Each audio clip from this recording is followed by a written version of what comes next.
કોંગ્રેસ પક્ષ દ્વારા લોકશાહી બચાવો ધરણા કાર્યક્રમ કલેક્ટર ઓફિસ કચેરીની બહાર કરવામાં આવ્યો। કોંગ્રેસ પક્ષ દ્વારા લોકશાહી બચાવો ધરણા કાર્યક્રમ યોજાયો હતો। ગુજરાતમાં સ્થાનિક સ્વરાજની ચૂંટણીઓમાં લોકશાહી મૂલ્યો અને સિદ્ધાંતોની ખુલ્લેઆમ હત્યા થઈ રહી છે।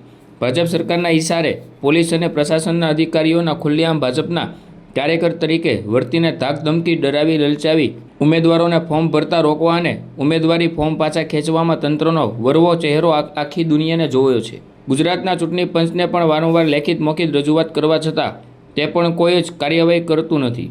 તેવા સંજોગમાં ગુજરાતમાં લોકશાહી બચાવવા માટે ચૂંટણીઓમાં દરેકને મળેલ અધિકારીઓના રક્ષણ માટે અને પોલીસ તંત્રના જવાબદાર અધિકારીઓ સામે પગલાં ભરવાની માંગણી સાથે કલેક્ટર કચેરીની બહાર લોકશાહી બચાવો ધરણા કાર્યક્રમનું આયોજન કરવામાં આવ્યું હતું। ભાવનગર શહેર કોંગ્રેસના તમામ આગેવાનો, ઉમેદવારો અને વિવિધ સેલ ડિપાર્ટમેન્ટના આગેવાનો કાર્યકરો ઉપસ્થિત રહ્યા હતા।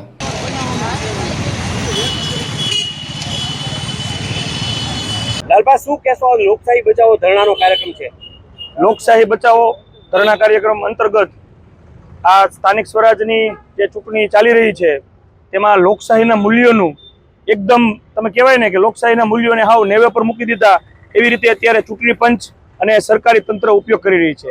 ભારતીય જનતા પાર્ટીના ઇશારે પોલીસ તંત્ર હોય કે પોલીસના અધિકારીઓ હોય, કોંગ્રેસ પક્ષના ઉમેદવારોના ફોર્મ પાછા ખેંચાવા, એમને ધાક ધમકી આપી એવા અને ખોટી એફઆઈઆરો કરવી એવા અત્યારે બનાવો સમગ્ર ગુજરાત રાજ્યની અંદર બની રહ્યા છે। ત્યારે આ સરેઆમ લોકશાહીનું ખૂન થઈ રહ્યું એવું ચોખ્ખું દેખાય છે।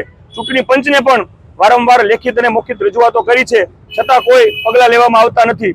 એટલે અમારી એક જ માંગણી છે આ ધરણા દ્વારા કે આ ગુજરાતના દરેક મતદારોનો હક છે મતદાન કરવું અને દરેક નાગરિકનો પણ હક છે, તો આ હક છીનવાય નહીં એ માટે કોંગ્રેસ પક્ષ હંમેશા સજ્જ રહેશે અને અમારી આ લડત ચાલુ રહેશે। અને આવા અધિકારીઓ અને આવા જે પણ પોલીસ કર્મચારીઓ છે, પોલીસ અધિકારીઓ છે, એના ઉપર પગલાં ન લેવાય ત્યાં સુધી અમે આવા કાર્યક્રમો આપતા રહીશું। અને ભાજપનો ખેસ પહેરવાનું બાકી રહ્યું હોય એ કરતા ભાજપનો ખેસ પહેરીને જ સામે આવો ને એટલે ખ્યાલ આવે। એટલે ભાજપ અને કોંગ્રેસની લડાઈ છે, એમાં સરકારી તંત્રને વચ્ચે ન આવવાનું હોય, નિષ્પક્ષ રીતે ચૂંટણી થાય એ સૌની જવાબદારી છે।